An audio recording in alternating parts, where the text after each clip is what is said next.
Hey guys, Ryan here. And we all know how broken aim assist is. We are all so sick of hearing about it, and it really does deserve to be nerfed. But I wanted to prove that controller aiming does take skill. I do want to prove that there is a difference between someone like myself and the average Joe, and I figured, why not just embrace the whole no aim assist thing? But I decided to take it to the next level, because not only am I not using aim assist, I am using max sensitivity on controller, so that's 20/20 sensitivity. Now, I'm going to fully admit something right now. Yeah, aim assist is pretty broken, guys, and I'm going to show that. But the flip side of all this is, and anyone who thinks there isn't a difference between someone like myself and the average player is absolutely delusional. I really think a lot of people have the misconception that aim assist should do all of the aiming for you. And I really think if there's one thing I learned from doing this is that's terrible to do. And a lot of my aiming without aim assist mirrors a lot of my aiming with aim assist. And you need to learn to just be a good aimer in general if you want to be good as a controller player. Now, I do think the issue is aim assist just makes up for a lot of people's outright lack of skill. And that needs to be fixed. Because as someone who thinks, and this gameplay hopefully shows, that I am a very talented controller player, there should not be people just beaming me with ease when I have pretty nasty movement, all because they have aim assist. I mean, average players get free kills in this game because of how broken aim assist is, and that needs to be tuned down a little bit. Now, I'm not saying gut aim assist, I'm not saying take it out or whatever, I'm just saying please make it a little more balanced, and I am a controller player. I just think it would be better for everyone involved. The second thing I really want to talk about, because I think people don't talk about it enough with aim assist, is aim assist makes up for people's outright lack of recoil control.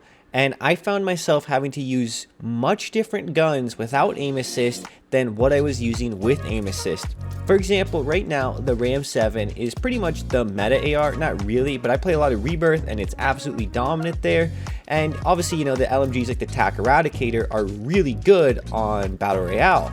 But I had to actually swap to low recoil guns like the TAC Eradicator for my loadouts because any high recoil gun was just not worth using without aim assist. And to me, that really speaks a lot to all of the subtle things aim assist does to give you an advantage in your gunfights. And to me, it really does highlight where COD has a potential to really stress the skill gap and the difference between an average controller player and a good controller player by making aim assist not as big of a factor when factoring in recoil and everything like that.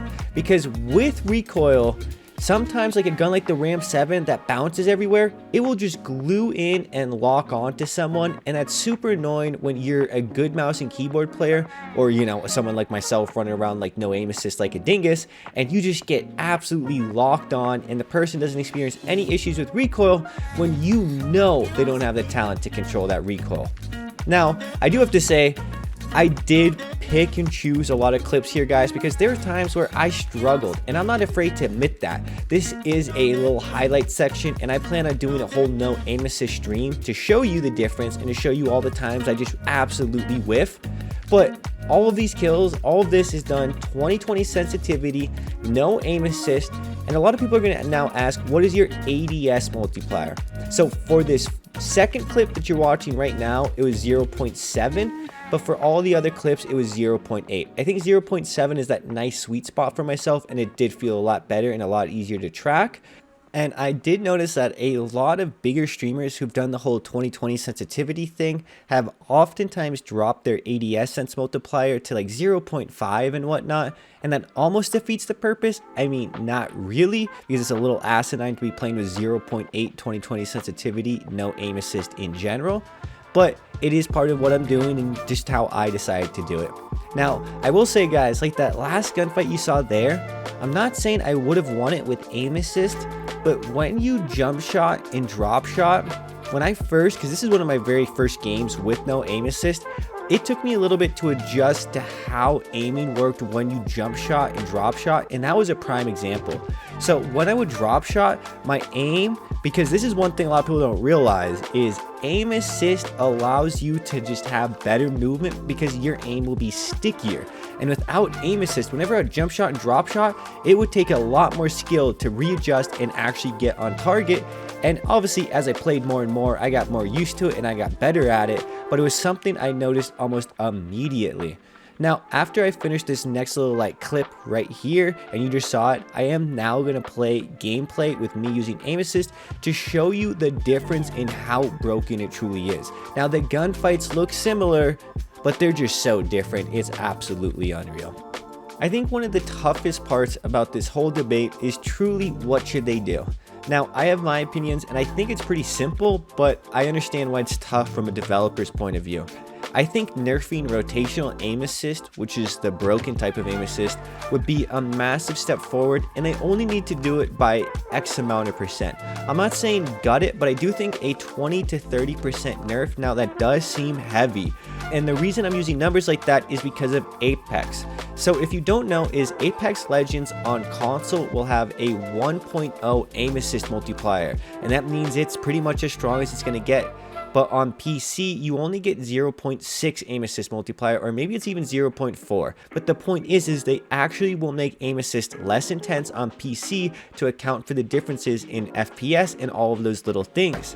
And to me, why can't we just nerf aim assist by a similar percentage as to what Apex does to PC? But let's just have that be for everyone. And heck, if you're honestly on a PS4 or an old Xbox, you should definitely keep this original aim assist because you're at such a big disadvantage with the whole 60 FPS, if you're even getting that, and all the other issues, that you deserve to have a little stronger aim assist, and I'm not kidding. But if you're on a PS5 or an Xbox Series X at 120 FPS with the fancy field of view that we get now on consoles, well, I don't necessarily see exactly why we need as strong of aim assist as we had before, and I think it should be nerfed by a decent 20-30%, and particularly in terms of rotational aim assist.